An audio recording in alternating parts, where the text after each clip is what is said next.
majtama'a qaumun fi baitin min buyutillah yatluna kitaballah wa yatadarasunahu fima bainahum illa nazalat alaihimus sakinah wa ghasyiyatuhumur rahmah wa haffat bihimul malaikah wa dzakarahumullahu fiman indah. Tidaklah suatu kaum duduk di salah satu rumah Allah membaca ayat-ayat Allah dan sama-sama mempelajarinya kecuali turun kepada mereka as-sakinah, ketentraman dan kenyamanan, wa ghasyiyatuhumur rahmah, dan mereka diliputi pula oleh rahmat, kasih sayang dari Allah Subhanahu wa taala, wa haffat bihimul malaikah, dan mereka pun dikelilingi oleh para malaikat karena malaikat suka majlis-majlis zikir dan ilmu. Wa dzakarahumullahu fiman indah, dan Allah akan banggakan sebut-sebut mereka di kalangan malaikat-malaikat yang ada di sisinya, di masyarakat atas. Mudah-mudahan kita termasuk yang sering disebut-sebut di sisi Allah di kalangan para malaikat, dan di akhir majelis ini mudah-mudahan kita pula mendapatkan seperti yang tersebut dalam hadis qudsi, qumu maghfuran lakum, silahkan berangkat meninggalkan majelis ini dalam keadaan diampuni dosa-dosa kalian.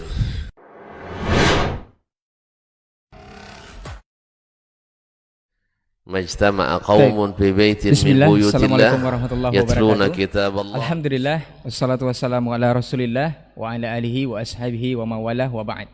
91,1 FM Radio Rabbani, Merajut Ilmu dan Peradaban Generasi Rabbani, dan pemirsa KMTV dimanapun Anda berada dan bisa menyimak siaran kita untuk kesempatan pagi hari ini. Alhamdulillah, kita bersyukur kepada Allah Subhanahu wa taala.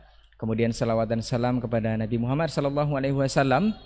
Untuk kesempatan pagi hari ini kita dimudahkan di hari yang sangat mulia, hari yang sangat dianjurkan untuk banyak beramal ibadah oleh Nabi kita sallallahu alaihi wasallam, yaitu bertepatan dengan tanggal 9 Zulhijjah 1443 Hijriah atau 9 Juli 2022. Kita dimudahkan oleh Allah Subhanahu wa taala untuk bertemu kembali di Pondasi Podcast Dakwah Islami, dan untuk kesempatan hari ini kita juga dimudahkan Allah untuk bersama guru kita Ustadz Dr. Dasman Yahya Ma'ali LCMA Hafizahullah Ta'ala. Apa yang akan kita bahas nanti kita akan beritahukan kepada antum selama lebih kurang 1 jam ke depan. Kita akan berbincang mengenai sebuah hal yang sangat mendasar sekali sebagai kita seorang hamba. Apakah kita sebagai seorang hamba Allah sudah benar-benar berada di sebuah ketaatan yang tepat untuk saat ini? Dan untuk kedepannya ini akan menentukan kita sebagai seorang muslim yang beriman, apakah ketaatan ini memang benar-benar kita tempatkan pada posisi yang tepat. Kita akan berbincang bersama guru kita untuk pagi hari ini. Kita sapa dulu beliau untuk kesempatan hari ini. Assalamualaikum Ustaz. Waalaikumsalam warahmatullahi wabarakatuh. Sehat Ustaz? Alhamdulillah. Khair. Bagaimana? Alhamdulillah Ustaz ya. Sehat ya? Alhamdulillah Ustaz. Di hari tanggal 9 ya? Zulhijjah Ustaz. Zulhijjah.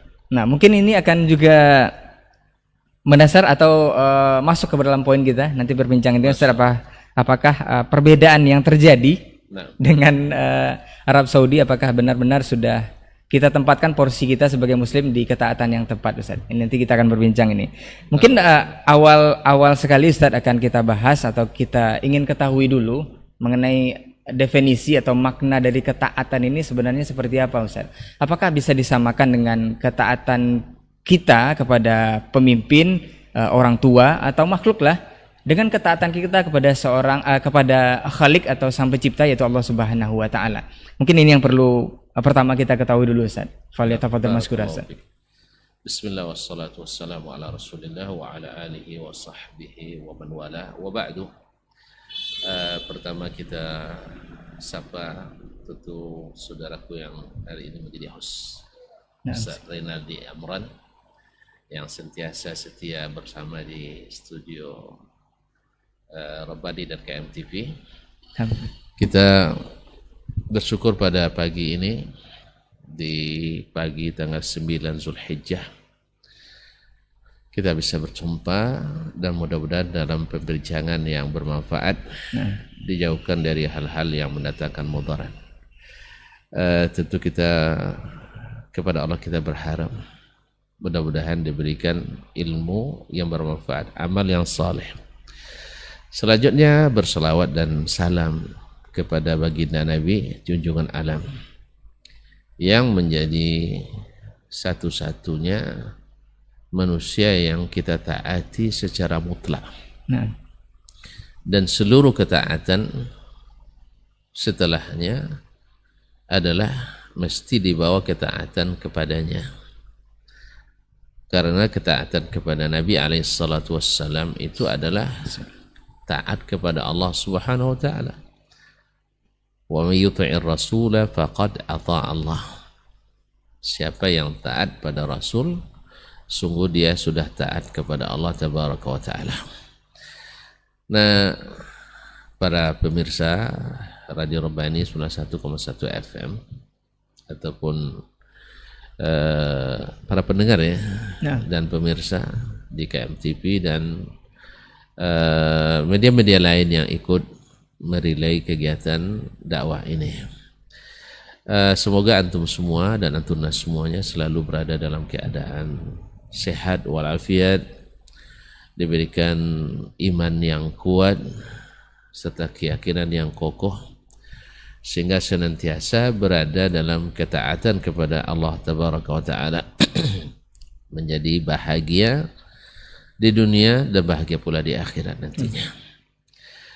Kami minta izin kepada antum dan antunas semuanya untuk masuk ke ruang dengar antum atau ruang tonton antum. Mudah-mudahan Allah SWT jadikan pula ini sebagai penyambung hubungan silah atau silaturahim di antara kita. Mudah-mudahan juga termasuk bagian daripada kebaikan yang kita harap dari Allah SWT pahalanya. Tadi berbicara tentang taat. Taat itu kan dari bahasa Arab, min kalimat at-ta'ah. Dia isim daripada ata'ah. Ata'ah yuti'u ita'atan fahiya ta'atun, yaitu mentaati atau menaati. Nah, kalimat at-ta'atu atau ata'a yuti'u itu makna secara bahasa adalah istaslam wa inqada. At-ta'atu maknanya al-istislam wal inqiyad, yaitu menyerah dan mengikut. Oleh sebab itu tidak mungkin orang taat kecuali menyerah, maka tidak mungkin disebut taat kecuali yang masuk al-Islam, aslamah. Mesti menyerah kepada agama Allah SWT. Maka orang yang dikatakan taat adalah yang mau menyerah dan mau mengikut sepenuhnya. Semakin menyerah dan mengikut secara penuh kepada Allah Tabaraka wa Ta'ala, maka dikatakan dia semakin taat. Karena menurut istilah, ya berbagai ta'rif yang disampaikan oleh para ulama tentang makna at-ta'ah, dan semuanya berporos pada yaitu imtithalu awamirillah wa hududihi, yaitu menyanjung tinggi di bahasa lamanya nih, yaitu melaksanakan dan mengaplikasikan seluruh perintah Allah dan menghormati batasan-batasannya, wajtinabu atau tajannubu nawahi, dan menghindari segala larangan. Yaitu imtithalul awamir, siapa yang melaksanakan perintah, apalagi kalau tanpa membantah, maka mereka disebut orang yang taat. Makanya malaikat disebut di antara sifatnya adalah la ya'sunallaha ma amarahum wa yaf'aluna ma yu'marun. Mereka tidak membantah perintah Allah SWT. La ya'sunallaha ma amarahum. Apa yang Allah perintahkan, mereka anggukkan. Kemudian selesai tak? Wa yaf'aluna ma yu'marun. Mereka kerjakan apa yang diperintahkan. Ini kan beda antara tidak membantah tapi tak dikerjakan, atau dikerjakan juga tapi membantah. Ini tidak bisa dikatakan taat. Sebab apa? Yang mengerjakan secara terpaksa dia tidak ikhlas. Yang tidak membantah tapi tak mengerjakan juga tidak melakukan apa-apa. Jadi baru dikatakan taat bila tidak membantah dan mengerjakan apa yang diperintah. Makanya mereka disebut al-kiram al-bararah, malaikat mulia yang taat. Jadi secara singkat bahwa yang dimaksud dengan at-ta'ah adalah orang-orang yang senantiasa menjunjung tinggi perintah-perintah Allah, menjaga batasan-batasan agamanya dan menjauhi larangan-larangannya. Ini secara singkat. Berbagai definisi yang para ulama ada yang menyebutkan yal ityanu bima amarallahu bihi, mendatangkan apa yang Allah perintahkan. Ada yang mengatakan imtithalul awamir, sama juga dengan tadi.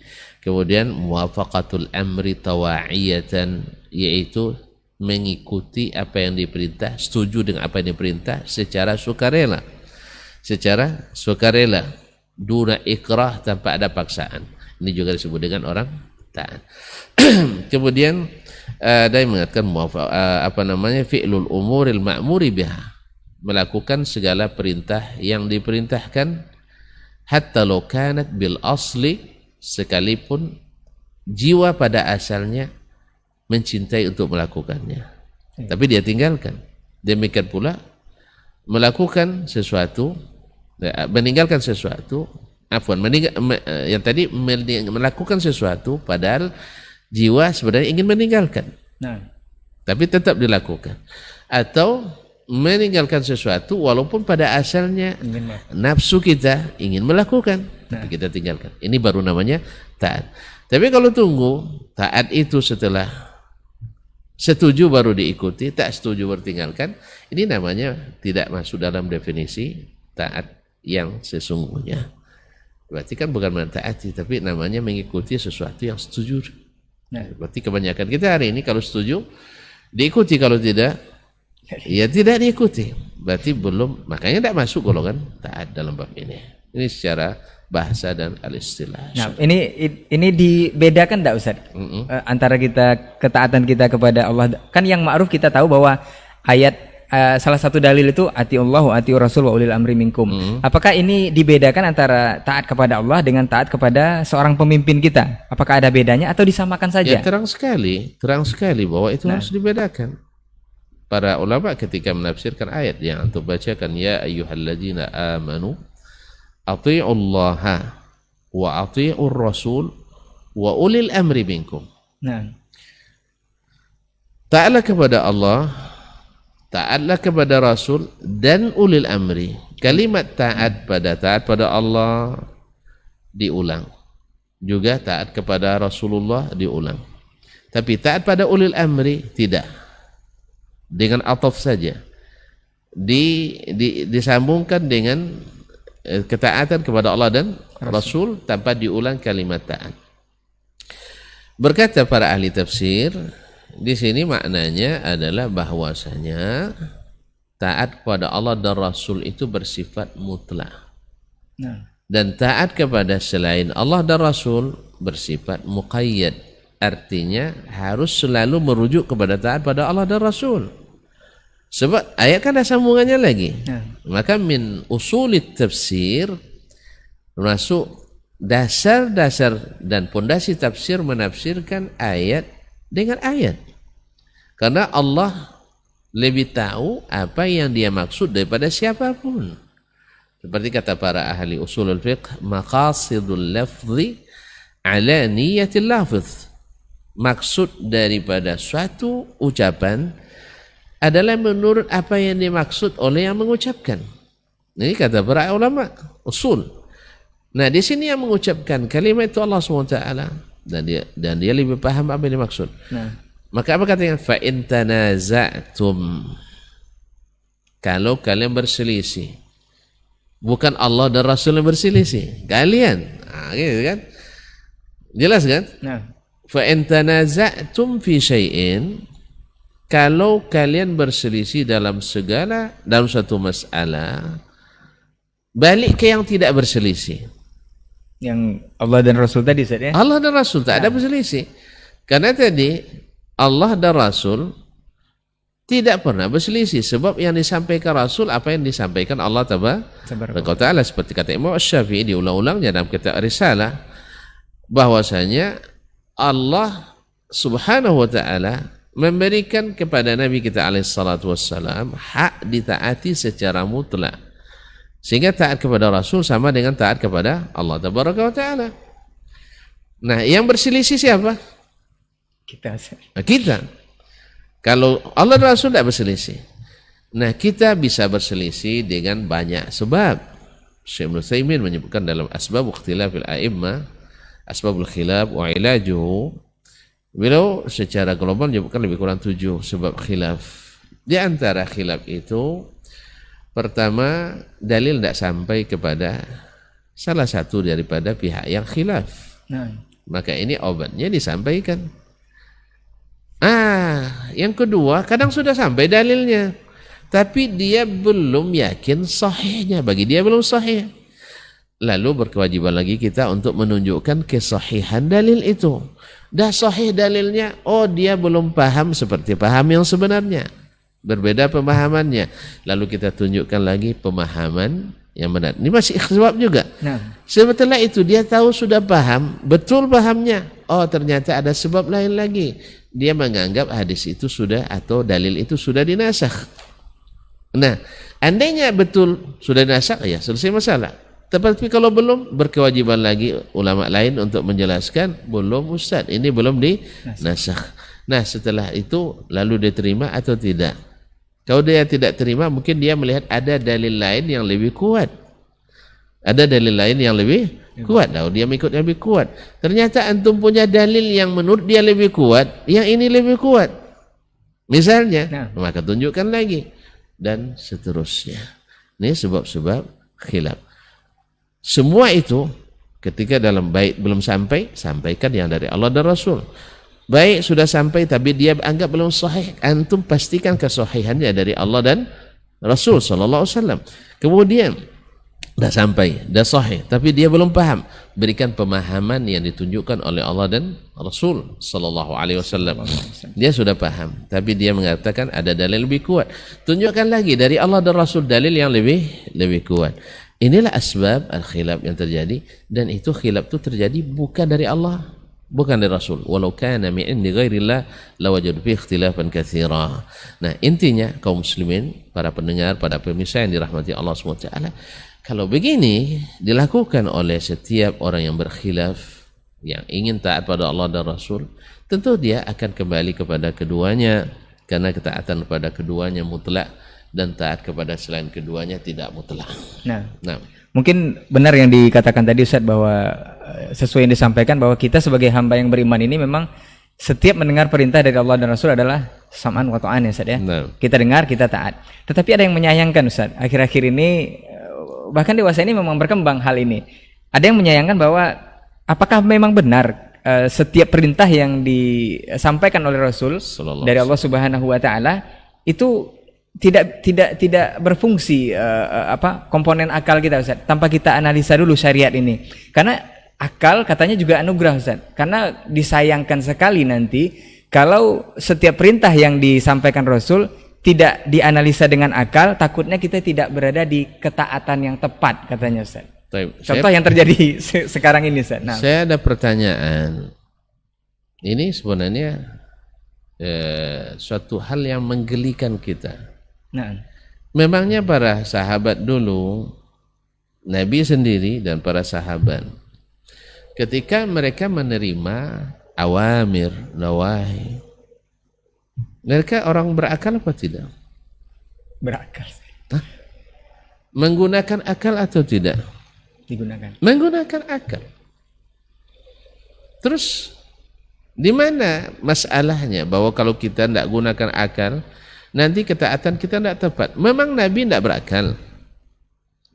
Nabi itu adalah seperti kata Ibnul Jauzi dalam kitab Al-Azkiyah, dan seluruh ulama yang menulis tentang Al-Azkiyah di kalangan ulama pasti akan menempatkan orang paling cerdas itu adalah para Nabi.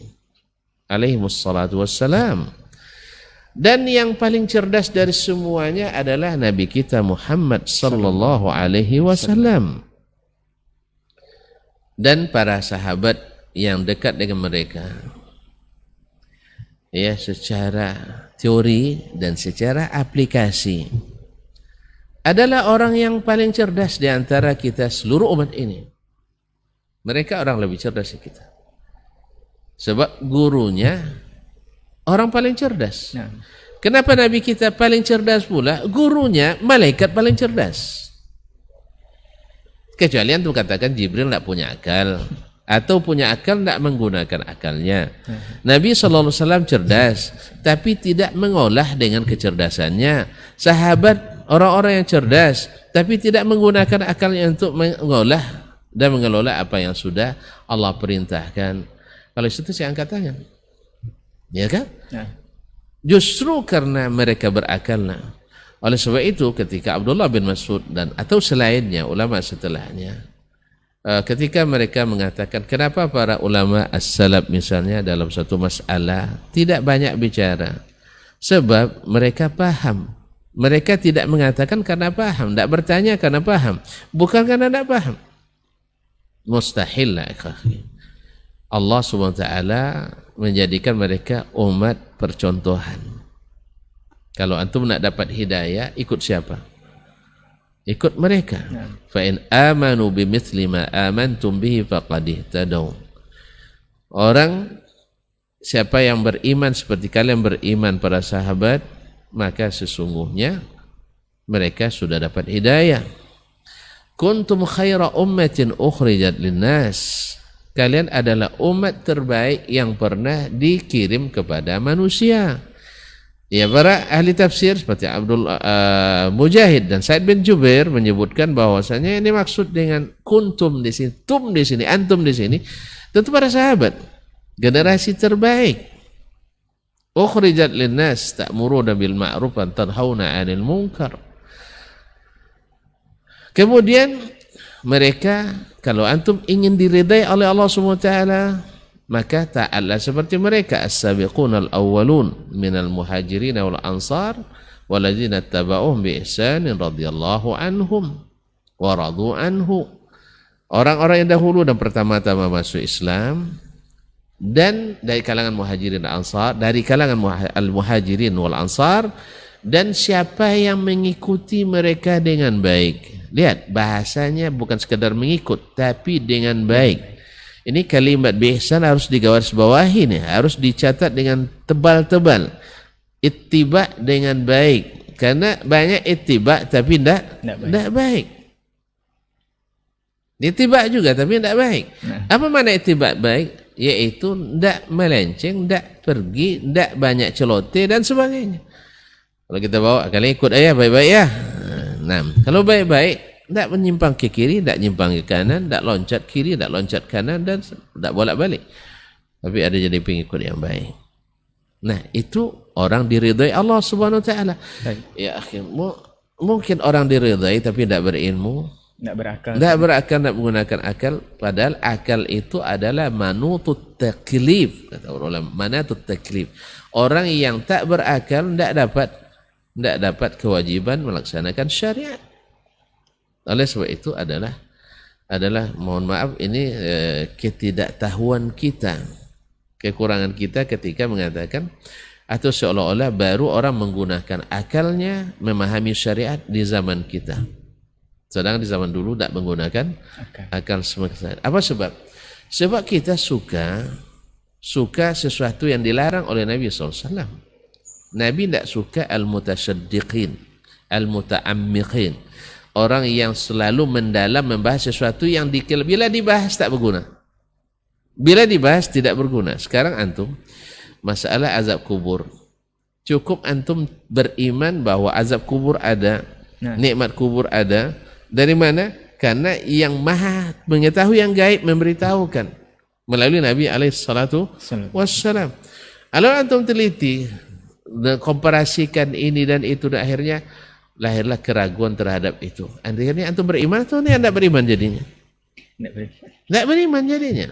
Awalnya Nabi SAW setiap akhir salatnya minta perlindungan kepada Allah dari azab kubur. Allahumma inni a'udzubika min azabi jahannam wa a'udzubika min azabil qabr wa a'udzubika min fitnatil mahya wal mamat wa a'udzubika min fitnatil masihid dajjal. Taib, yang anehnya antum percaya ada azab jahannam? Percaya. Ada enggak fitnah hidup dan mati? Ada. Ada fitnah masih dajjal? Ada. Kenapa fitnah kubur tidak percaya? Dalilnya sama. Berarti antum yang tidak menggunakan akal. Contoh akal yang salah guna tadi, yang mungkin sering antum dengar juga dari saya. Ada seorang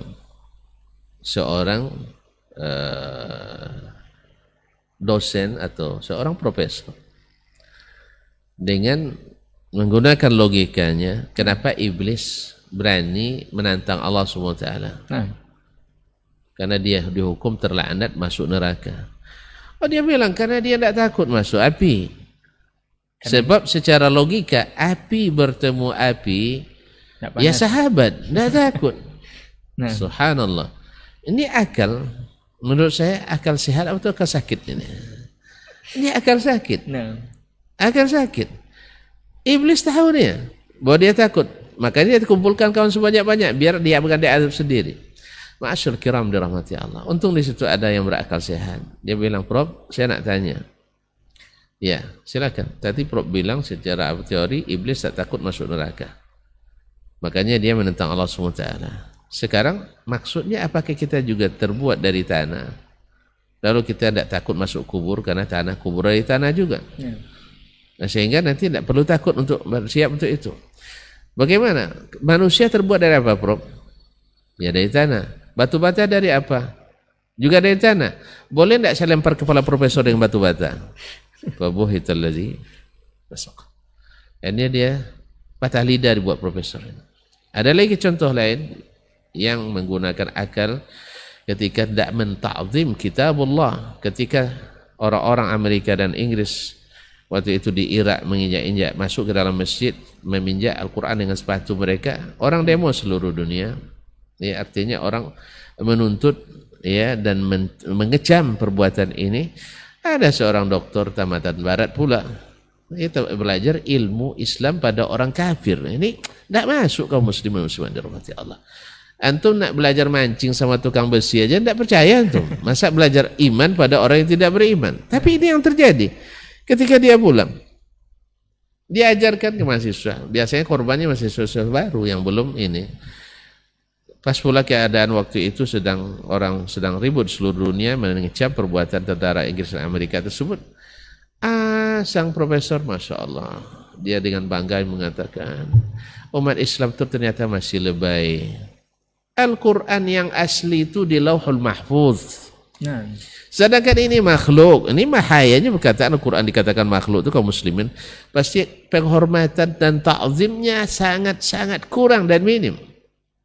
Apa sebab? Ini hanya kertas, produksi Indakiat atau RAPP katanya. Nah, sedangkan hakikat Al-Quran itu ada di Lauhul Mahfuz. Ini hanya media. Lalu diinjak-injak, kenapa ribut? Yang asli kan ada di asli sana. Kan tidak Al-Quran yang diinjak, tapi medianya, kertas. Kertas dari Igalaga Lodging mungkin, tidak tahu gitu kan. Semoga tidak. Jadi kaum muslimin semoga tidak. Jadi kaum muslimin muslimat dirahmati Allah SWT, para pendengar, para pemirsa yang dirahmati Allah. Ada seorang yang juga diantara yang banyak yang tidak menggunakan akal sehat. Ada juga satu. Maju ke depan, maju ke meja sang dokter, ambil bisa boleh saya pinjam diktatnya Pak Dokter? Oh, silakan. Lalu diktat itu dibaca bolak-balik. Nih bagus sekali ini diktat. Iya, ini saya siapkan 5 tahun. Bahan pengalaman ngajar saya 5 tahun. Baik. Lalu diludahinnya, kemudian diempaskan ke lantai, diinjak-injak. Marah enggak Pak Dokter? Marah saya. Kenapa marah? Karena kan ini media, ini cuma media. Kan jangan marah Pak Dokter katanya. Dia mau mukul anak itu, dia bilang jangan marah. Apa sebab? Yang ilmu Pak Dokter kan di otak Pak Dokter. Sama tadi, Al-Quran yang asli ada di Lauhul Mahfuz. Ini hanya media. Kalau saya injak-injak kepala Bapak, bolehlah Bapak marah. Tapi ini kertas, kenapa Bapak marah? ternyata yang lebay Pak dosen, bukan umat Islam yang lebay. Pak dosen yang diajar menggunakan akal yang tidak sehat sehingga lebay. Berarti Bapak yang perlu dicerahkan, harus ada pencerahan. Ternyata keliru akal kita kaum muslim. Makanya siapapun yang mencoba untuk mengatakan bahwa mengakali, kalau itu maksudnya mengakali syariat untuk tidak taat, ya, karena dengan alasan tidak tepat seperti zaman Nabi lagi zaman ini. Karena Islam itu harus Islam futuristik, bukan Islam inklusif masa lalu, tapi adalah Islam masa depan yang harus sesuai. Bukan Islam yang harus menyesuaikan masa depan yang harus mengikut apa yang Allah turunkan. Karena yang memiliki masa depan Allah, yang punya syariat Allah, dan Allah wajibkan kita untuk mengikuti. Faman tabi'a hudaya fala khaufun 'alaihim wa lahum yahzanun. Siapa yang ikut petunjuk yang datang dariku, maka dia tidak perlu takut dan perlu khawatir. Dalam ayat lain disebut faman ittaba'a hudaya fala yadhillu wa la yashqa, dan siapa yang mengikuti petunjukku tidak akan sesat dan tidak akan melarat. Nah, ini seperti bola panas seperti misalnya dari jawaban tadi sudah diketahui. Ini bola dingin aja nih. Bola dingin. Nah Ustaz, kalau tadi memang sebenarnya fungsi akal ini kalau untuk menyikapi wahyu ini mungkin ada penjelasannya nanti Ustaz ya, mungkin Ustaz bisa tambahkan. Kemudian yang menjadi syubhatnya juga mungkin bahwa apa sebenarnya untungnya kita mengikuti syariat yang disampaikan Rasul ini dari Allah Subhanahu wa taala yang terkadang memang merasa berbeda sekali dengan kenyataan hidup Ustaz. Contohnya mungkin satu syariat seperti yang sudah dijelaskan di awal juga Ustaz, satu syariat terkadang kita suka melakukannya, tetapi syariat melarang kita harus meninggalkan Ustaz. Dan terkadang kita suka meninggalkan pada syariat menyuruh kita harus melakukan. Ini seperti bertentangan dengan kehidupan real yang kita jalani. Ini untungnya apa Ustaz? Ma'asyarul ikhwan. Allah berfirman, "Wa man a'rada 'an dzikri fa inna lahu ma'isyatan dhanka." Siapa yang berpaling dari peringatanku, maka dia akan mendapatkan kehidupan yang tidak tenang, melarat. Melarat. Ma'asyarul ikhwan yang dirahmati Allah. Kenapa kita harus kadang-kadang harus melawan keinginan dan harus mengikut apa yang diturunkan? Sebab sudah terbukti sepanjang zaman, di saat orang mengikuti pikiran dan perasaan, pikiran melahirkan kira-kira, hati melahirkan rasa-rasa. Ternyata hasilnya seperti yang Allah katakan, siapa yang mengikuti petunjukku tak sesat, tak melarat, tak perlu takut, tak perlu khawatir. Ternyata ketika mereka menggunakan akal untuk mengolah alam ini, ternyata mereka menyimpang. Lahirlah jahiliyah setiap masa. Dulu ketika orang berakidah tidak mengikuti yang diturunkan, tapi menurut yang mereka pikirkan dan mereka rasakan, pengalaman pribadi atau hasil uji coba dan eksplorasi, apa yang lahir? Lahir keyakinan jahiliyah. Antum jangan bilang orang jahiliyah itu tidak berakal. Buktinya mereka bisa membuat makar-makar. Kan berakal dia.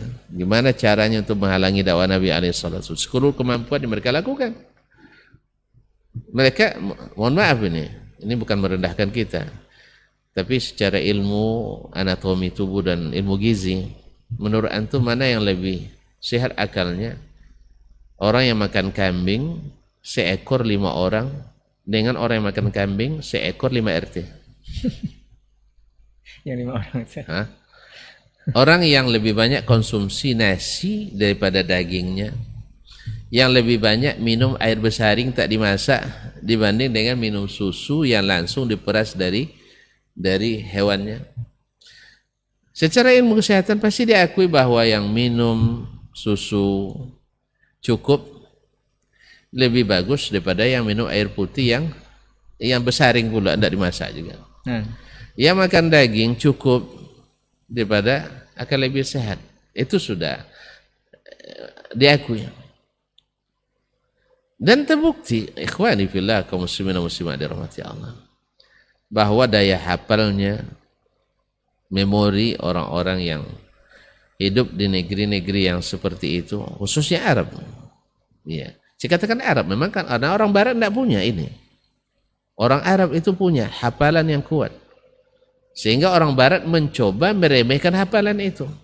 Dikiranya orang hafal tidak paham.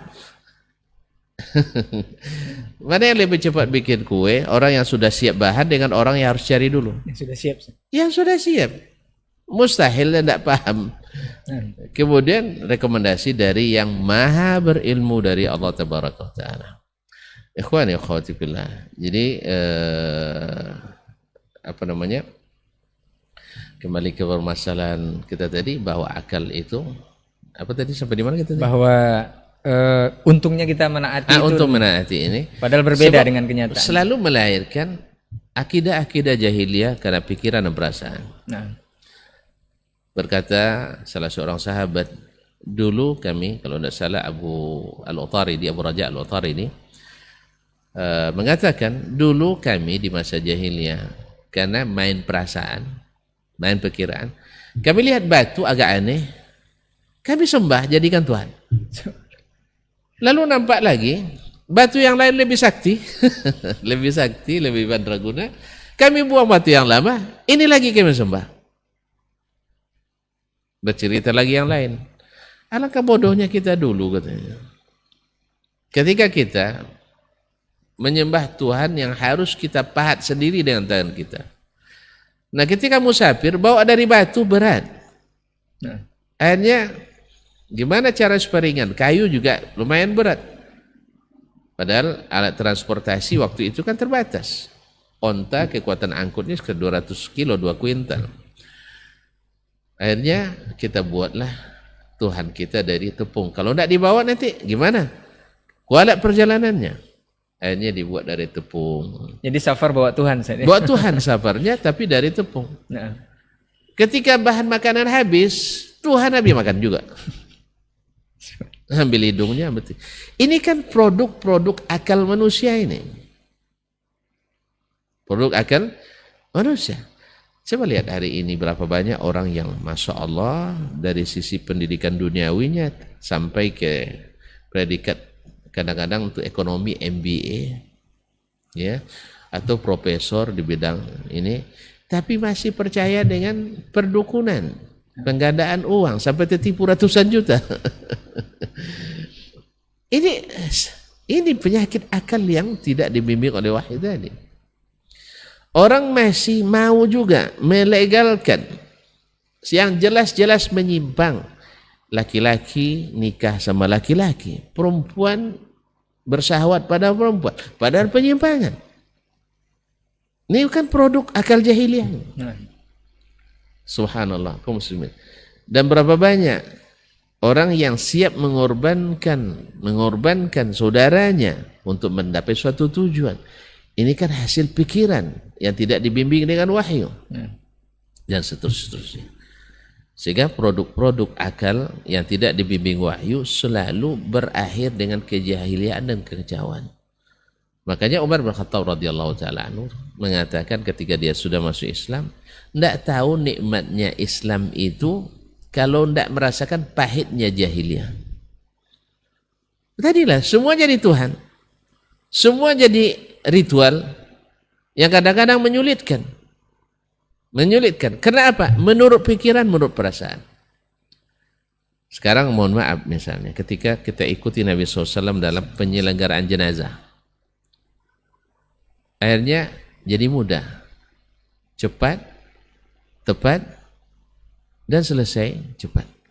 Sekarang berapa banyak orang tertahan gara-gara ritual-ritual yang tidak ditunjukkan oleh Nabi SAW. Akhirnya karena terpaksa. hati sudah gelisah, resah dan gelisah menunggu usainya acara ini. Akhirnya ditinggalkan, pada Nabi SAW suruh segerakan. Lalu dibaca macam-macam dan sebagainya. Untuk itu pun tidak sedikit kita mengambil kebijakan dengan memotong-motong ibadah yang lain. Tidak jarang kita saksikan. Ya, gara-gara ingin menyelamatkan jenazah karena dibuat rantaian acara yang tidak ada disunahkan Nabi SAW. Akhirnya misalnya waktu zuhur langsung qomat, tinggal hilang pahala banyak di situ. Apa cepat? Alasannya supaya cepat jenazah ini. Padahal bukan cepatnya diselenggarakan, tapi karena untuk acara-acara lain yang hendak dilakukan. Ini akibat kebijakan akal manusia. Akhirnya menyulitkan. Ditambah lagi, setelah itu nanti pas mati, malam pertama ada wiridan, malam kedua ada selawatan, malam ketiga ada tahlilan. Dan itu juga, kalau tidak dibuat menurut perasaan, pikiran, mohon maaf kalau bahasa kampung saya cuma mati anjong aja katanya, seperti mati kucing. Sampai keluar pernyataan itu. Padahal itu yang diperintahkan oleh Nabi SAW, bahwa kita ini mati jangan sampai menyusahkan yang masih hidup. Jangan mati kita menyebabkan susah orang yang masih hidup. Makanya sesegera mungkin. Kan Nabi sebutkan, fa asri'u biha, cepatkan, fa in kana khairan fa khairun tuqaddimuna. Kalau seandainya dia baik, kalian cepat pertemukan dengan kebaikannya. Wa in kana syarran fa syarrun wada'tumuhu an a'naqikum aw atiqukum. Kalau seandainya jenazah ini buruk, kalian sudah cepat menyelesaikan tugas kalian. Nabi suruh cepat selesai. Sehingga orang nak beraktivitas, nak balik ke kantor, nak balik ke sekolah, nak balik ke pekerjaan, nak tertawan oleh pelaksanaan yang panjang-panjang. Itu yang tidak ada disebutkan. Wallahu musta'an. Ini kan semuanya produk-produk akal, produk-produk perasaan. Ya mungkin kita tidak sebut jahiliyah untuk sekarang, tapi di zaman dulu jadi produk jahiliyah. Orang tawaf dulu harus telanjang, harus bersiul, bertepuk tangan dan sebagainya. Ini semuanya orang dulu wukuf asalnya di Arafah. Ketika mereka berpikir Arafah tanah halal, ini tanah haram, maka mereka tidak mau wukuf di Arafah. Hasil pikiran. Akhirnya ibadahnya ibadah jahiliyah dulu. Jadi di sini nampak. Yang kedua, ikhwani fillah, ketika masing-masing mulai menggunakan akal, ya menggunakan akal, akhirnya banyak berdebat kita. Hanya berdebat. Barangkali kejadian hari ini antum lihat sendiri. Yang antara raya hari Sabtu dengan raya hari Ahad. Ya tidak lepas-lepas. Baca aja lah. Ini men-share makalah, ini men-share artikel, ini men-share. Semua tidak berpendapat. Semuanya isinya kan pendapat itu. Padahal Nabi SAW jelas lihat bulan. Tidak terlihat sempurnakan bulan. Tidak ada dibilang dihitung-hitung. Kemudian ada bahasa yang dia mungkin diartikan nama hitung. Tafsir perkataan Nabi ditafsirkan dengan perkataan Nabi yang lain. Yang kedua, secara praktis Nabi melaksanakannya dengan dua cara ini. Yang ketiga, ikhwani fillah, akibatnya apa? Kemudian ketika terjadi untuk mengumumkan, Nabi menyebutkan itu wewenang waliul amri untuk mengumumkan itu. Wewenang itu diberikan pada waliul amri atau yang dijadikannya sebagai wakil atau diberikan wewenang untuk itu. Ma'asyiral kiram dirahmati Allah SWT. Dan untuk ini sebenarnya kita sedih sebenarnya. Ada yang sudah hari raya dan ada yang masih belum. Sebagian dengan alasan di Arab Saudi sudah raya. Nah pas nanti tidak sama, diikuti apa tidak? Ini sebenarnya karena kebetulan sama, hasilnya ijtihadnya akhirnya dijadikan Saudi sebagai tameng. Karena orang hukum. Kalau tidak, sebenarnya bukan karena itu, karena kesamaan saja. Oleh itu mudah-mudahan Allah SWT mengembalikan kita kepada ketaatan yang sesungguhnya kepada Allah Tabaraka wa Ta'ala dan Rasulnya Sallallahu Alaihi Wasallam, dan kita mengikut apa yang sudah disampaikan oleh Allah dan Rasul alaihi salatu wassalam, agar kita menggunakan akal ini seperti Nabi dulu menggunakannya, seperti para sahabat menggunakannya. Mereka menggunakannya di bawah bimbingan wahyu. Kita menggunakannya membimbing wahyu. Akhirnya apa? Wahyu menjadi pengikut dan bukan yang diikut. Sedangkan akal para Nabi dan para sahabat dulu adalah menjadikan wahyu yang diikut, bukan pengikut. Itu aja bedanya. Mereka menggunakan akal. Masa orang secerdas itu tidak menggunakan akal, tapi akalnya digunakan mengikuti wahyu. Kalau kita hari ini banyak akal digunakan untuk supaya diikuti oleh wahyu. Kalau tidak ikut sesuai akal, ditolak atau ditawilkan. Nah, mulai dari akidah sampai ke ibadah, sampai muamalah nanti akan ada takwilnya. Makanya kita tidak akan menemukan ketaatan yang sesungguhnya ya karena Allah saja dan mengikut Rasulullah SAW, kecuali yang menggunakan akal mengikuti wahyu, bukan menggunakan akal diikuti oleh wahyu. Wallahu a'lam. Nah, apakah tidak seperti sebuah boneka, Ustaz, kalau dianggap kalau kita mengikuti ketentuan Allah ini mengalir saja, Ustaz, dengan ketaatan tadi? Karena tadi disinggung itu lebih daripada boneka. Nah, kita memang hamba. Tahu antum hamba? Kalau nak tahu coba jadi hamba dulu, biar paham. Hamba itu dijual, dibelikan, dihadiahkan, dihibahkan, diwariskan. Itulah hamba. Itu baru hamba dari hamba. Hamba sahaya dari hamba. Bagaimana dengan hamba dari yang maha memiliki, maha mencipta? Antum tidak mau diatur dengannya, tidak taat. Kalau tidak mau diatur olehnya berarti tidak taat. Kan tadi kembali kepada bahasa taat tadi adalah al-istislam wal-inqiyad, menyerah dan tunduk. Nak disebut boneka, tersebutlah apa saja. Yang penting masuk surga. Orang taat. Memang begitu. Nanti yang tidak mau taat itu menyesal. Mereka sebenarnya tidak menggunakan akal. Masalakakum fi saqar. Apa katanya? Apa katanya? Walau kunna nasma'u aw na'qilu ma kunna fi ashabis sa'ir. Andainya kami dulu mau mendengar dan mau menggunakan akal. Orang-orang kafir nih. Mereka mengingkari para nabi karena menggunakan akal atau tidak? Menggunakan akal. Di antaranya mereka bilang, kenapa pula yang muda ini yang jadi nabi? Kan Muhammad nabi kita sallallahu alaihi wasallam baru 40. Mereka bilang, laula unzilal Qur'anu ala rajulin min al-qaryataini azim. Kenapa Al-Qur'an tidak turunkan pada yang sudah senior di antara dua negeri ini? Maksudnya Makkah dan Taif. Pakai akal atau pakai apa? Pakai akal. Mereka mengira dengan perkiraan akalnya bahwa yang lebih senior lebih diutamakan daripada yang junior. Kemudian ketika umat-umat Nabi Nuh mengatakan mana tidak ada, kami tak melihat yang mengikuti illa allazina hum araziluna badiyar ra'i. Yang ikut kalian itu para nabi hanya orang-orang arzal, orang-orang rendahan.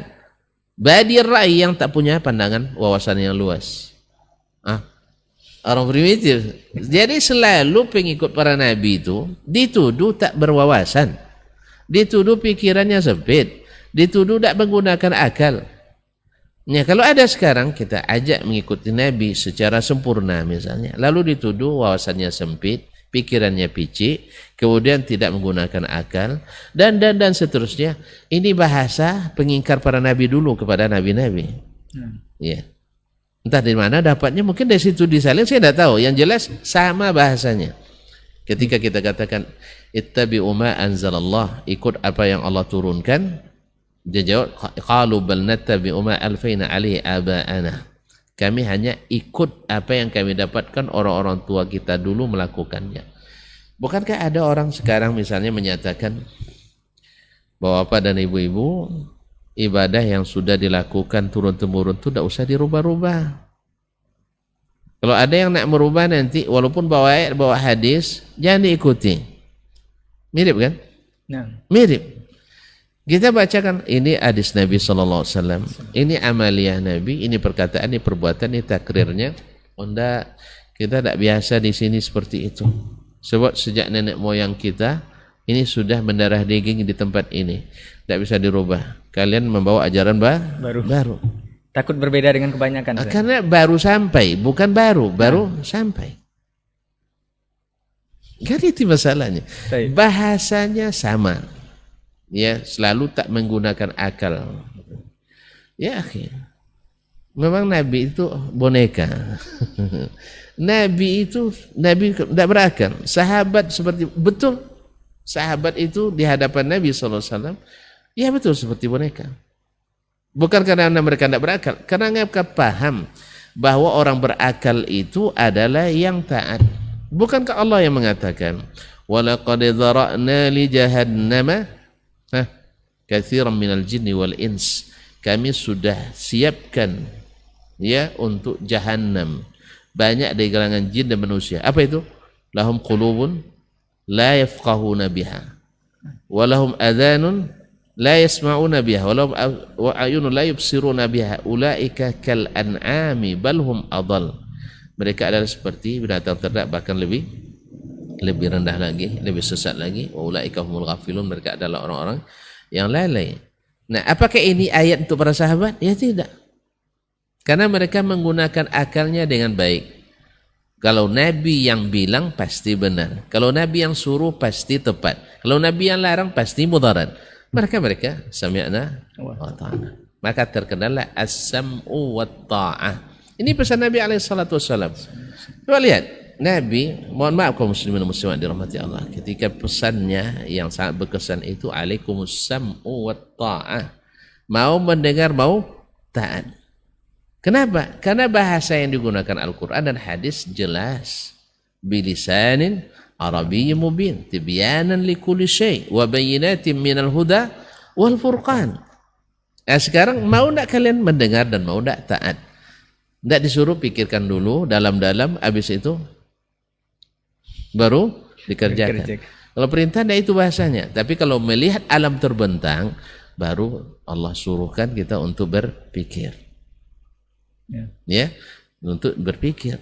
Wa min ayati yan khalaqalakum min anfusikum azwajan litaskunu ilaiha wa ja'ala bainakum mawaddatan wa rahmah inna fi dzalika la ayatin liqaumin yatafakkarun. Ya memang ini kan ciptaannya. Tapi ketika menyuruh kutiba alaikumus siyamu kama kutiba alal ladina min qablikum la'allakum tatafakkarun. Tidak. Takhilun tidak. Tafqahun tidak. Tattaqun, agar kalian mau mengikuti dan taat. Jelas ya? Naam. Jadi wa aqimus salata li zikri. Dirikan salat untuk ingat kepadaku, bukan untuk berpikir lagi. Karena disuruh di sini taat. Tapi kalau untuk melihat ayat-ayat Allah berpikir. Tapi kalau untuk mengimani apa yang Allah kabarkan, bukan berpikir lagi, ikuti dan yakini. Ini yang kadang luput dari banyak kita, khususnya yang sering menggunakan pikiran dalam beragama, dipaksa mengikuti wahyu sehingga taatnya kurang. Itu sudah biasa. Bila akalnya dominan, taatnya kurang. Tapi kalau wahyu yang dominan, taatnya lebih. Tidak perlu penelitian mendasar ini. Terlihat secara jelas. Yang lebih banyak berpikir, lebih banyak berdebat, dia rusak agamanya. Dia yang sering di masjid, dia yang sering baca Quran, dia yang sering berdakwah, dia yang sering amar ma'ruf nahi munkar. Tidak. Nampak munkar, lewat saja. Nampak maksiat, lewat saja. Sebab apa? Ya karena banyak berpikir. Makanya mohon maaf, ini meminjam istilah seorang konglomerat terkenal di negeri ini. Ya perkataannya ini benar. Bob Sodino. Kita tidak perlu untuk berhasil menjadi orang kaya itu dengan para pemikir. Profesor-profesor katanya. Sebab profesor tidak akan pernah kaya. Karena mereka setiap nak melakukan sesuatu berpikir dulu. Padahal untuk jadi orang kaya itu harus bekerja dulu. Untuk jadi orang taat beramal dulu. Bukan berpikir dulu. Menjadi orang berakidah benarkan dulu. Bukan berpikir dulu. Ini disuruh berpikir dulu, kapan yakinnya? Disuruh berpikir dulu kapan kerjanya, disuruh berpikir dulu kapan taatnya. Jelas ya? Jadi tidak mungkin. Orang terlalu banyak berpikir, jadi peragu. Makanya saya sering meminjam secara kultur. Kenapa saudara-saudara kita orang Jawa lebih rajin bekerja daripada kita orang-orang kita di sinilah lebih kurang. Nah. Saya melihat begini, kalau nyangkul di sawah, coba lihat nanti, suruh saudara kita dari Jawa dengan saudara kita dari Sumatera khususnya orang kampung saya lah misalnya kan, mana yang lebih cepat selesainya? Jawa mungkin. Saya yakin mereka lebih cepat selesai. Orang kita tukang cuma banyak kan. Apa sebab? Lihat aja tangkai cangkulnya. Tangkai cangkulnya pendek. Tidak sempat dari dia sana bisa ketahuan. Tidak sempat dia menengadah gitu. Nah. Kalau orang kampung kita, tangkai cabaknya, tangkai cangkulnya panjang-panjang. Ya selesai menjadi alas dagu untuk berpikir kapan selesainya ini. Kalau bisa ini dikerjakan bersama gotong royong, pikirnya gotong royong. Kewajiban pribadi suruh gotong royong. Jadi akhirnya apa yang terjadi? Tidak selesai, orang selesai. Nah ketika lihat orang selesai mulai timbul hasad, dengki dan sebagainya. Ya. Jadi oleh sebab itu ikhwani fillah, ya akal bukan tidak digunakan. Akal itu nikmat terbesar, tapi ingat salah menggunakannya menjadi balak terbesar bagi kita. Baik. Wallahu taala. Baik, barangkali mungkin disclaimer dulu Ustaz. Bukan berarti kita tidak mengatakan tidak menggunakan akal Ustaz, atau tidak boleh berpikir. Yeah. Tapi yang pastinya sesuai penyampaian Ustaz tadi memang luar biasa sekali bahwa tempatkanlah porsi akal itu dengan sesuai yang dituntunkan oleh syariat. Mungkin selanjutnya Ustaz ada yang menganalogikan seperti ini Ustaz. Apakah berbeda ketaatan kita ini dengan protes terhadap sesuatu Ustaz? Contoh mereka menyamakan atau memisalkan permisalan kisah Nabi Musa dengan Nabi Khidir Ustaz. Itu kan dalam perjalanan Nabi Musa banyak protes terhadap apa yang dilakukan oleh Nabi Khidir, padahal itu sudah diketahui atau sudah dijelaskan oleh Nabi Khidir itu adalah sesuai ketentuan yang sudah digariskan oleh Allah Subhanahu wa taala. Berarti Nabi Musa protes terhadap ketentuan Allah. Baik. Ini seperti apa Ustaz? Begini. Ini antum terlalu cepat mengambil konklusi. Nah. Bahwa Nabi Musa sudah tahu itu ketentuan Allah. Justru karena belum tahu dia. Justru ya dia sudah punya ilmu sebelumnya bahwa merusak harta orang itu maksiat. Maka Nabi Musa ini maksiat. Antum rusak, pencetkan motor orang, dianggap kesalahan apa tidak? Kesalahan. Ini secara fitrah. Ya, Nabi Khadir melobangi atau merusak kapal. Karena akibatnya jelas, karam nanti. Nah, litughriqa ahlaha katanya. Ya kan? Akharaqtaha litughriqa ahlaha. Ini mungkar besar ini. Orang sekapal nanti tenggelam. Lalu diingatkan. Kan saya sudah bilang, kamu tidak akan sabar. Karena jawabannya belum tahu dia. Jadi Nabi Musa bukan batal perintah Allah, tidak. Dia melakukan amar ma'ruf nahi mungkar karena dia lakukannya mungkar. Nah, itu bittifaq ahli al-uqul bahwa merusak barang orang terlarang. Terlarang kan? Jadi Musa bukan menentang perintah Allah. Jadi keliru orang mengatakan Musa memprotes perintah Allah. Nah. Yang kedua, apa yang dilakukannya? Nah, lupa antum. Lupa. Dia lewat suatu kampung. Lalu minta bertamu. Nah. Dan sudah merupakan tradisi umum masyarakat. Kemanapun pergi, tamu dimuliakan. Baik di Islam maupun luar Islam. Kalau Islam jelas ya, menjadilah tanda iman. Nah sekarang, orang tidak ada yang mau menerima aja mereka tamu. Padahal nampak dari tampilannya orang baik-baik. Misalnya kalau kita tampil sekarang pergi bersarung, lalu pakai sal, lalu pakai peci kan, ada pula merek pesantren di situ. Tiba-tiba assalamualaikum katanya, tidak mau orang terima. Kira-kira gimana? Rusak tidak masyarakatnya? Rusak. Apa sebab? Mungkin sebab rusaknya juga banyak ulamanya bawa proposal kemana-mana itu juga. Jadi orang takut asal nyebut assalamualaikum pasti proposal. Akhirnya orang takut punya image. Iya kan? Nah. Sampai-sampai pejabat pun kadang bilang, Ustadz ini banyak yang OOD gitu. Ujung-ujungnya duit. Dia merapat kita, mendekat ke kita, ternyata ada maunya ngajukan proposal. Itu sebabnya saya takut untuk datang ke instansi pemerintah bawa proposal. Apa sebab? Mendekat aja saya takut. Apa sebab? Pasti dituduh bawa proposal atau minta proyek dan sebagainya. Karena mungkin pengalaman terlalu banyak kita yang bawa proposal. Wallahu a'lam. Nah di situ saya tidak tahu apa kejadian. Yang jelas mereka tidak mau fa'abau ayyudhaifuhuma. Tidak mau mereka. Nah sekarang ketemu oleh mereka berdua Nabi Khidir tembok yang sudah roboh atau hampir roboh. Nah lalu dia perbaiki. Menurut Nabi Musa ini pekerjaan sia-sia. Orang yang begini bakhilnya lalu diselesaikan, dibantu dan sebagainya. Tahu tidak dia ilmunya? Sia-sia. Karena ada yang tinggal di situ juga nggak ada. Nah. Pekerjaan sia-sia menurut dia. Maka dia bilang ini jangan buang-buang waktu. Ya, kecuali kalau ini ada upahnya, minta upah. Kan orang ini wajarlah jadi tamu tidak bisa, tentu kita minta upahnya. Kata anak Khadir, kan alam aqul laka innaka lan tastati'a ma'iya sabra. Saya kan sudah bilang kamu tidak akan sanggup bersama saya sabar. Nah, Musa belum punya ilmunya karena belum dikasihkan. Makanya nanti akan hatta uhditsa laka minhu zikra. Nanti akan saya sampaikan apa intinya nanti. Lewat lagi di suatu tempat, nampak anak kecil sedang bermain, dibunuhnya anak kecil itu. Mungkar nak membunuh orang tanpa sebab? Mungkar sekali. Mungkar sekali. Nabi Musa juga belum tahu beli ilmunya, maka dia ingkari. Wajar dia mengingkari karena dia sudah punya ilmu yang tidak dimiliki oleh Nabi Khadir alaihissalam. Jelas ya? Jadi Nabi Musa bukan memprotes Allah, tidak. Dia menyampaikan ilmu yang dia ketahui. Bunuh orang itu dosa besar. Iya kan? Wa katabna ali bani Israil annahum man qatala nafsan bighairi nafsin faka'annama qatala an-nasa jami'a.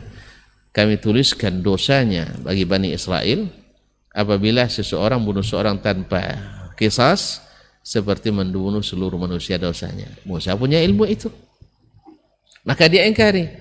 Apalagi yang dibunuh anak kecil. Orang besar tahu, orang misalnya ini narkoba, ini orang mungkin dan sebagainya. Ini tidak, anak yang masih kecil. Akhirnya Nabi Khadir alaihissalam ketika kejadian yang ketiga dia bilang hadza firaqu baini wa bainik. Habislah. Lalu dia bilang sa'unabbi'uka bi ta'wili ma lam tasta' alaihi sabra. Sekarang akan saya beritahukan kepadamu ilmu tentang apa yang kau tak sanggup sabar melihatnya. Amas safinatu fakanat limasakina ya'maluna fil bahr wa kana wara'ahum malikun ya'khudhu kulla safinatin ghasba. Ternyata ilmunya kenapa dirusak? Karena di sana ada raja yang merampas seluruh yang masih baik kapalnya. Daripada dirampas lebih rusak sedikit. Ya kan? Ya. Nah, sedangkan ini tembok ini milik seorang anak atau dua orang anak yatim yang dulu ayahnya saleh. Menurut sebagai ahli tafsir itu bukan ayah kandungnya, ayah dari keturunan 7 tingkat di atasnya. Saleh, akhirnya anak ini yang mendapatkan ini. Wa kana li ghulamaini yatimaini fil madinati wa kana abuhuma salihan fa adara rabbuka ay yablugha ashuddahuma wa istakhrija kanzahuma. Rabbmu ingin dia nanti setelah balik mengeluarkan apa yang tersimpan di situ. Sebab kalau sudah roboh nanti payah dicari. Subhanallah. Dia sudah punya petanya ya, map apanya? Map Google-nya. Yang ketiga, anak ini, itu.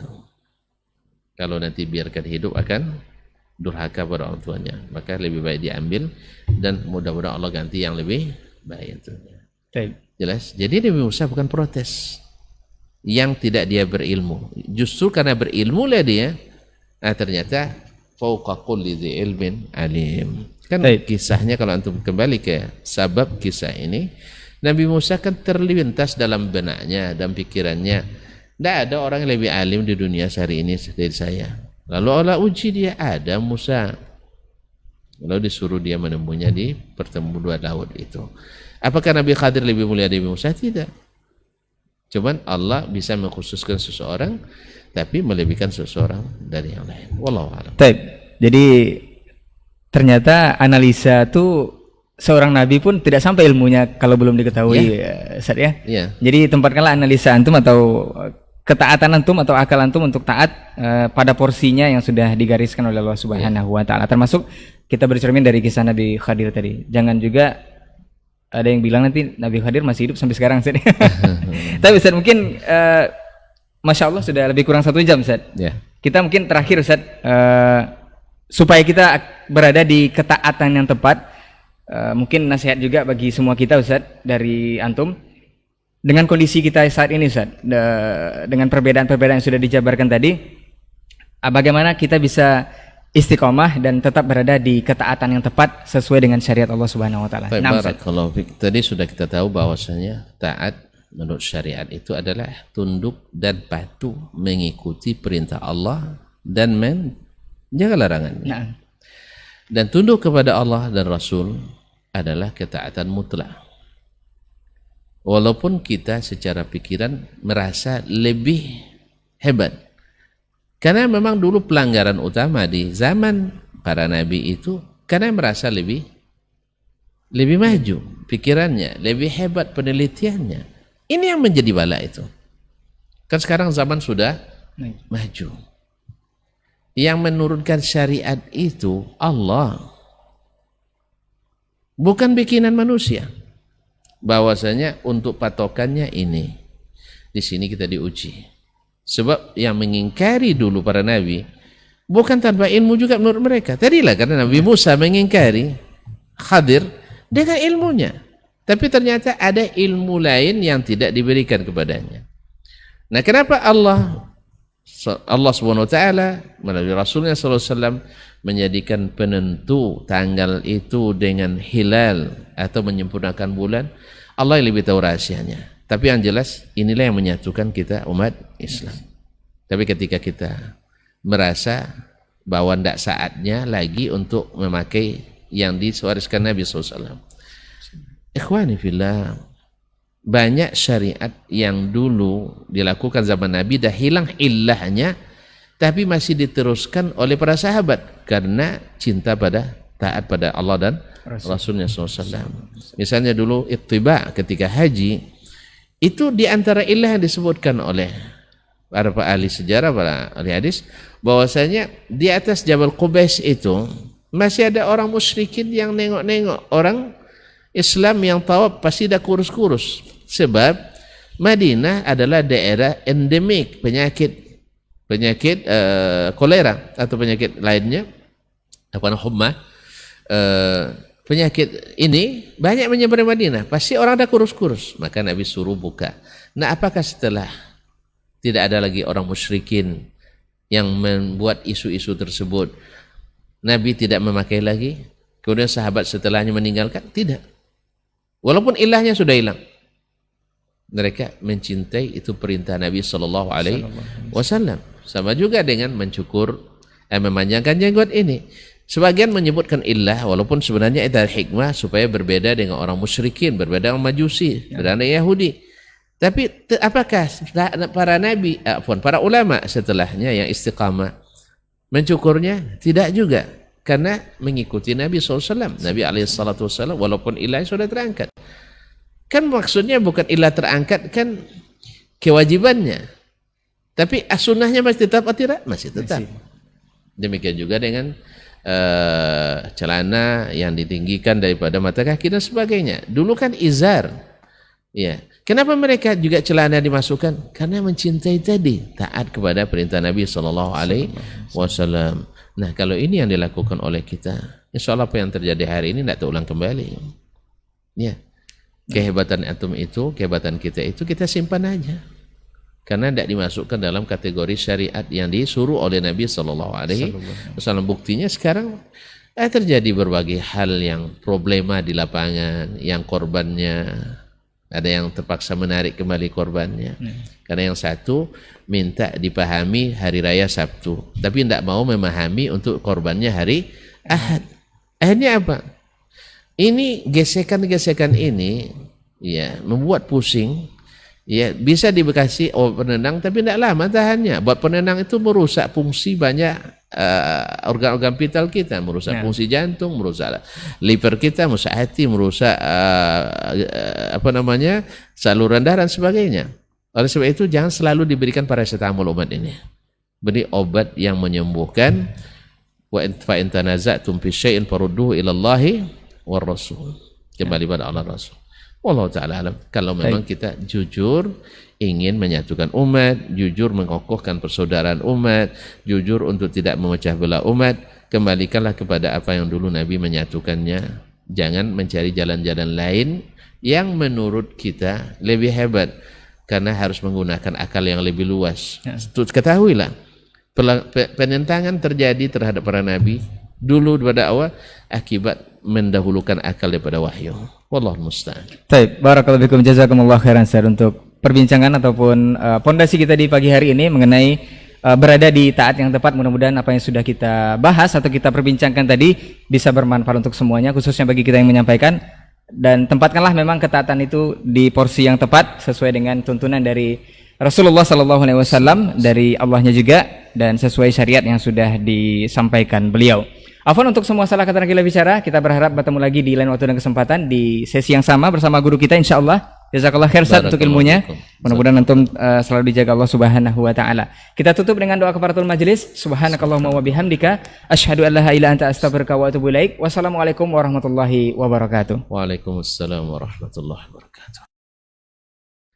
Majtama'a qaumun fi baitin min buyutillah يتلون كتاب الله ويتدارسونه فيما بينهم إلا نزلت عليهم السكينة وغشيتهم الرحمة وحفت بهم الملائكة وذكرهم الله في من عنده.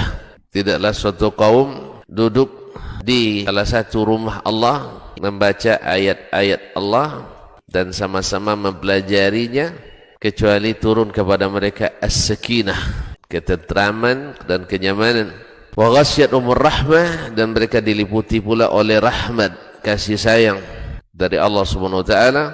Wa haffat bihimul malaikah, dan mereka pun dikelilingi oleh para malaikat, karena malaikat suka majelis-majelis zikir dan ilmu.